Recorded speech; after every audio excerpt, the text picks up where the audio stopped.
আসসালামু আলাইকুম দর্শক। কবুতরের খাবার খাচ্ছে অবশ্য।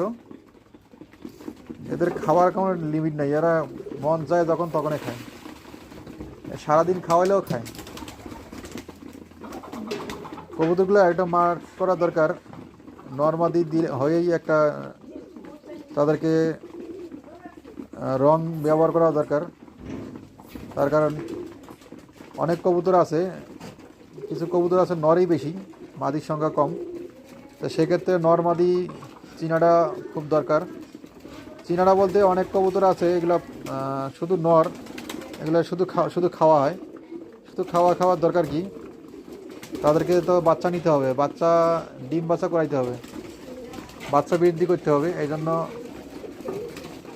তাদের কাছ থেকে বাচ্চা নেওয়া জরুরি। এই জন্য নর্মাদি শুধু নর্মাদি